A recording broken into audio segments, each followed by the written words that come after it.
Welcome into the Todd Bowles Show. Casey Phillips here with head coach Todd Bowles. I know tough outcome in that game against the Bills. Big picture takeaways from you guys were several of the stat categories, if you kind of looked at them on their own, of how many takeaways and certain things it would have felt like a win. What was it at the end that really ended up making it go the way it did, and the big picture things you've seen? Again, we did some really good things. We ran the ball very well. We ran for 200 yards. Time of possession was 35 minutes. We won the turnover battle, and we stopped the run. When you do that, you have a very good chance of winning the football game. But I thought defensively, the big plays in the first half really hurt us, and special teams-wise, the kickoff, so it seemed like we were starting at about midfield almost every time we scored and got some momentum. The next kickoff, and lost the momentum. So we got to do a lot better job covering kicks right there. And I thought defensively, the two plays in the first half should have never happened. That was either a misfit or either a busted coverage on the back end of routine coverages. It wasn't pressure from that standpoint on the deep throw. So we got to do a lot better job than that. But when we covered well, we didn't rush well up front. When we rushed, we didn't cover. So that goes hand in hand. And you know, a lot of that plays into it, and going up there with a tough place to play in that quarterback, they're a good team on their own. We don't need to help them. And yet you brought up the rushing game. You had 202 rushing yards, most rushing yards in a first half since 2016 as a franchise with 136. We knew going in that was an area of weakness on the Bills' defense statistically. What were the things that you felt like you guys were really able to do to get those numbers and take advantage of that? Offensive line had a really good week of practice. I thought they were really focused and came off the ball and got some movement. And Rashad and Sean did a great job taking advantage of that. Baker even ran the ball a few times himself, but we were getting positive yards all the way down the field. When you can run the ball and someone knows you're going to run the ball and you do it anyway, that says a lot about our front. Yeah, and Sean Tucker, I mean, what a day for him. 3 touchdowns, 2 rushing, 1 receiving. His first multi-touchdown game of his career.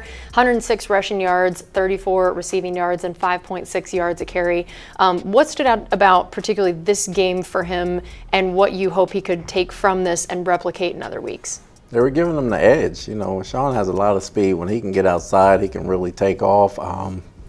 The off-tackle runs, he was hitting the hole quicker, and you can see his confidence growing. So now you just want him to grow off of that. Obviously, Rashad had a very good game himself, but Sean had the game breakers this game. It can only help us going forward when we got guys that we know we trust in there that can run the ball no matter who's back there. And I know he had a career-best 43-yard touchdown run. What went so well on that play? He had Tristan as his lead blocker, number one. Tristan bulldozed the safety or the corner, whoever that was. He bulldozed the DB, and Sean has 4.3 speed, and once he gets the edge, you're not going to catch him. Yeah, there were a couple plays where it was very evident that Tristan was bullying some people back there, and it was fun to watch. Was this one of his better games, particularly in the run side of things, or did we just notice it more? It really was. No, it really was. He looked like the old Tristan yesterday. He was out there having fun. He was flying around. Very good athlete once he gets out on the edge, and he wouldn't have nobody else better leading that way. I know Rashad also averaged over 5 yards a carry. I saw one, really nice stiff arm. Love when he throws those out every few games or so. What was this in terms of his whole season? Where did this rank in terms of his efficiency with the runs he was given? He was very efficient. I thought he was great up in the inside. He broke some tackles. He made some hard runs. He made some tough runs, but his cuts and his reads were outstanding. So he had a very good game. How about the play of the offensive line in the pass game? What stood out about that? Gave Baker some time. We ran the ball quite a bit, but it gave Baker some time. It gave him some chances down the field, and we got rid of the ball quick most of the time, but I thought the protection from that standpoint was very good. And then how did you feel like Baker played overall in this game? I thought he played tough. I thought he played gritty. He took advantage of the runs they gave him, even when he had to scramble. Played smart. Obviously, the one turnover you like to have back, but he gave us a chance. In terms of Baker, we knew he hadn't run the last few games as much before this. Was that largely just kind of injury related, or was there certain things game plan wise that it made sense to bring back a little bit more this game? A little of both. Part of it, they were cutting off the lanes for him in the previous games, and then part of it, he was a little nicked up. And then coming back in this game, he had more rest. He felt a lot better, and when he saw something, he took it. And there were like 2 game plan runs that we had in there for him, so completely worked and completely fooled him. Yeah, and what went well on his touchdown run? What was it like for you watching that one? Thought he could have got in unscathed. I think he looks for contact when Chose he runs. the scathed. Yes, he did, and that's not good. But it wouldn't be Baker if he didn't. So I understand that as well. It was a very good play fake, and it worked, and he got out on the edge, and he made a good run. And then just overall, him having that ability to run a little bit more, what does that do for the offense overall when suddenly it's not just Rashad and Sean Tucker that are the threats with that, but it's also Baker? Keeps people honest. You can't really stack the box on the inside for Rashad and Sean right now. You got to be conscious of Baker coming outside, and that always freezes a defender or two. And then what happened on his interception, and what would your words be to him about it? I think it was just premeditated to throw. He was looking the other way. Somebody wasn't open, and he thought he had something that he didn't. He just turned around and threw and didn't look where he was throwing at, and I thought, it was just a bad play on that part. Overall, his interception numbers this year definitely improved off of last year. What would you say are the biggest reasons for that it is definitely more of a surprise this year when he does have an interception in a game? Command of the game, understanding where he needs to get rid of the ball at and not trying to go for the big plays or make the big runs, but putting the ball where it needs to be. Sterling Shepard ended up being the leading receiver with 54 yards, also had a nice rush. How important was his role in that game, and what did he do so well? Shep is big. He's got veteran leadership, he's got veteran presence, and he can still play, and he can catch the ball, and he knows how to get open. Very fiery guy. Ran a couple of over routes, which was very well in his wheelhouse right there, and he made some good plays for us. Your next couple leading receivers outside of Tucker, Mecca and Cade, neither of them a huge game for either one. It looks like they shut down Mecca a little bit. What did you see from the two of them, and maybe what could have gone a little better? Well, they made the catches when the ball was thrown to them. The running game was going so well, we kind of stuck with that more or less, didn't open it up as we needed to open it up right there, but they made some plays for us. All right, we're going to take a quick break. We'll be back with more here on the Todd Bowles Show.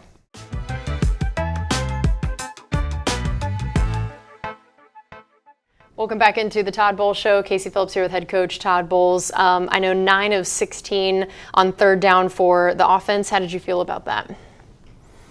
As long as we were in third and short and manageable yards, I thought it was good. Baker made some throws and got some long yardage, and we can be better. Obviously, we were pretty good, but we can be a lot better there. 2 of 4 in the red zone. I know especially, I'm sure there was some sadness about not getting in for the touchdown on that interception inside the 10. Overall, this game and season as a whole, what are the things that you feel like could maybe improve a little bit on the red zone offense? Definitely 2-point plays. Definitely 2-point plays and winning first down. We got the ball. Defense picked it off. First play, they kind of stoned us a little bit. We got to win first down. That sets up second and third for us. And then what didn't go well on those 2-point conversions? The play design, the execution, the whole thing, I thought we could have done a better job all the way around there. When it comes to the decision making on that, I know you also have other people contributing to the idea of some of the analytics and the decisions there. What is your mindset of when to go for 2 and how early in the game or not, waiting until it's a must thing versus trying to get it sooner in the game? What kind of factors into that for you? It's different. Other than the analytical things, obviously you want to be flowing well on offense, and then you want to see what time of the game it is. Obviously it's easy to go for it late in the game, but early in the game when you're behind by a different amount of numbers, whether it's 4 points, whether it's 2 points, whether it's those type of things, you probably want to go for 1, but the second half, later in the game, you probably try to catch up and go for 2. Josh Allen, 3 rushing touchdowns. We had talked about the fact that we know what a threat he is, both facets of the game. What did you see on specifically those different touchdowns he was able to get? On 2 of them, we kind of went the other way, misfit up front. Obviously, we got to do a better job there, but he's a great player, taking nothing from him. He did a good job. They executed better than we did. Outside of those 3 plays, what did and did not work in terms of trying to contain him out in the open field and get to him in terms of pressure as well? I thought we got to him early. We did a good job pressuring him early. That's how we got the turnover. And then when we covered, he had time to throw, so he bought time in the pocket, and then couldn't plaster as long as we wanted to plaster, so he made some throws that way. And when we pressured him, a guy got picked off here or there. We didn't play the coverage, and it got some quick first downs on us that way. But that's the challenge when you have to play someone like that who can do both things. Take us through the play where Servacier's pressure led to that Parrish interception. I think it was the second play of the game, and he came through. He came through, and Nelly came through, and they were both unblocked. Obviously, he should have got the sack for the safety, but we settled for the interception, which was a nice consolation prize right there. But he ran straight through, and he made a play. Boss has been getting better each week for us, and he's really starting to make some plays. Yeah, he also got an interception of his own later in the game. What went well in that play? He played like he practiced. He got 2 in the practice that week. He got his hands on a bunch of balls right there, and usually that translates to game action. I know that typically, you win the turnover ratio, and it's a very good indicator of winning the game. I know in this game it wasn't, but you guys are now tied for the league lead in games with multiple takeaways with 6 games already this season. I know last year you weren't happy with the number of takeaways overall, and that had been really a big mission of yours this offseason, talking about how much you wanted the ball hawks, wanted guys getting more turnovers. How nice is it to hear that stat at this point in the game, in the season, and what do you think led to that? Oh, just being hungry, being around the ball. It's great to see the turnovers. Obviously, you want to stop the big plays while you get the turnovers, and then you'll have a very good defense, and we understand that as a team and as a unit. I know Jacob Parrish is now the only rookie this season with multiple sacks and an interception. What about him has enabled him to have those kind of stats, and then also for you to use him in the way that he can produce that? His work ethic has been outstanding since he's came here. Very good athlete, very tough, very smart, very strong, understands the game very well, and plays with his hair on fire. So it's easy to put him in there and forget that he's a rookie because he does so many things well. And for him to come up with a pick finally, he dropped quite a few in practice. So for him to finally get an interception, I was happy to see for him. I know he also got his 7th tackle for loss on the season, which is the most by any NFL defensive back this year so far. What has made him good in that particular stat, and how nice is it when you can have a defensive back putting up those kind of tackle for loss numbers? He's very good at deciphering screen plays, and he can pull a trigger. He's so quick from A to B that he can get there before the blockers try to set up and get on him, and those result in tackle for losses. He's a very good blitzer as well, so he can get in the backfield and stop the run or the pass game. So he gives us a lot of options. All right, we're going to take another quick break here on the Todd Bowles Show. We'll be right back.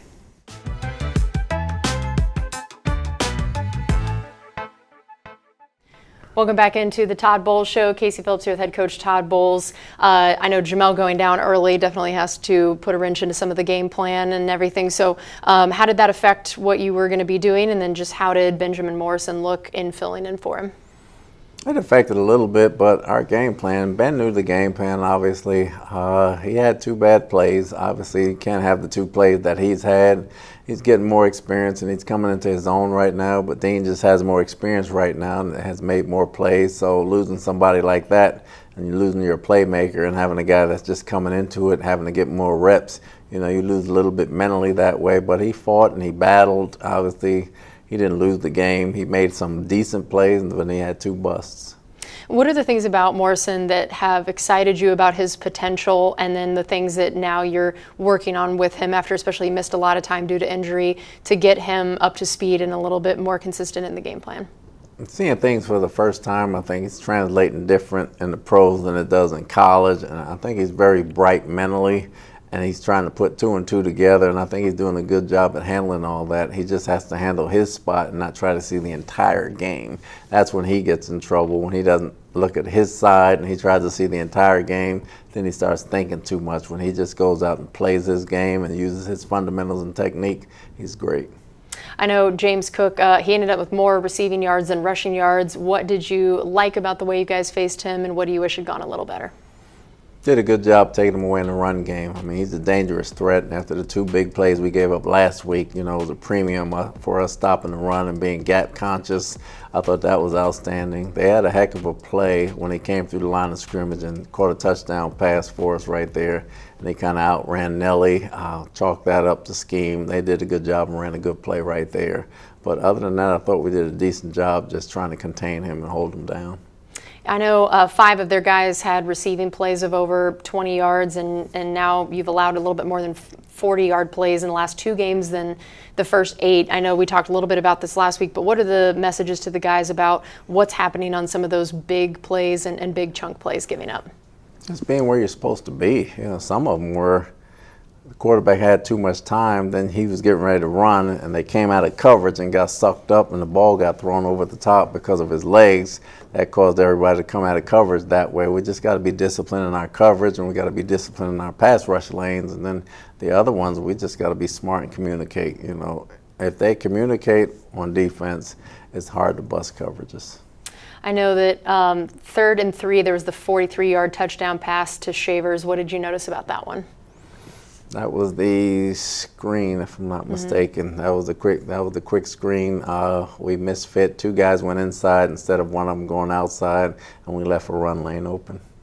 I know that some of those 3rd down conversions for them, you know, you held them to 6 of 11, but some of them seemed to be some very big plays. How did you feel about the 3rd down defense overall, and knowing that the 6 of 11, but then what the conversions were? Got to be better. We got to be better on 3rd down, regardless of what the conversions were. We got to be better on 3rd and short. We got to be better on 3rd and long. I know Tyke Smith started out especially having a pretty big game, had to be evaluated for a concussion. Partway through, he is now still leading the team in pass breakups. Got another one in that game. What have you seen specifically in his pass breakups that are so impressive? Getting good breaks on the ball. He gets good looks. He sets up in his zone, and he can make plays on the ball because he's comfortable where he's at. He's a very confident player, and he's a very instinctive player. I know we discussed earlier the kick return, that it was not what you guys were hoping for in the coverage. What did you notice at this point of what was such an issue in that for the game? Seemed like everything was an issue. We just got to be better there. We got 11 guys over there coming down the field. We have to make plays. That's the bottom line. You have to make plays, especially when that's what you're on the team to do. And what did you like about, I know the one bright spot there on sort of the special teams area was that forced fumble. What did you like about that play? Hayes did a good job going down there. The 2 gunners got down there and kind of sandwiched the guy, and Hayes got a good wrap on the ball. He didn't have it secured, and he got it knocked out for us. All right, we're going to take one more break on the Todd Bowles Show. When we come back, we'll look ahead to that Rams game.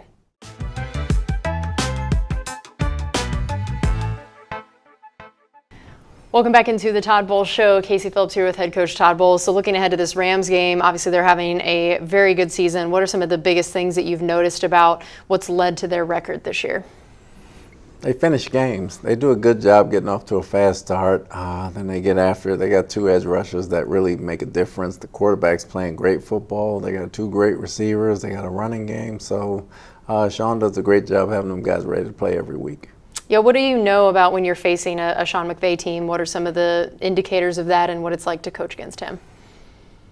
Well, they're going to have plays designed for your blitzes. They're going to have plays to get the ball out of his hands. They're going to have play action plays that go deep. They're going to have different personnel groupings that do the same thing, and they're really going to test all your reads. With it being a Sunday night game and a West Coast game, what are some of the things that you guys try to do to make sure the players are ready to go for that, and just some of the challenges of having that kind of a game scheduled? We got to make sure we hydrate, number one. Obviously, we got to take care of our injuries during the week and take care of all those things toward the end of the week. But when we travel and get off the plane, the activation with our strength coach is very important for those guys to stretch and get loose. Make sure we just come out with a bunch of energy. That'll be the big thing.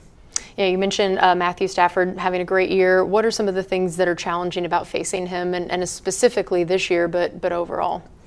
He can get the ball out of his hands. He knows the offense so well. He knows where all of his reads are. No matter what blitz you're sending at him, he knows where to go with the football. And that's very tough to decipher when you got to cover all of them at the same time, and he knows where to go with the football. But he's very accurate.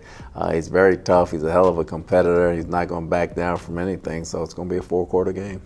And Puka Nacua, of course, has really made a name for himself since coming into the league. What makes him challenging to face?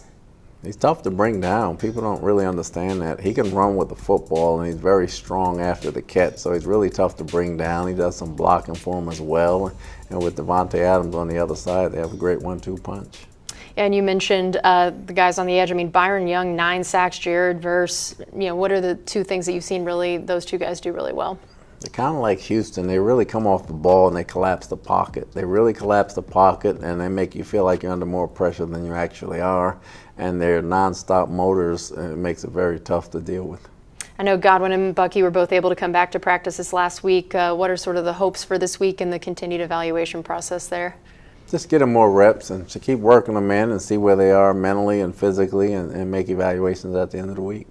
Well, Coach, thank you so much. We appreciate the time as always. Thank you.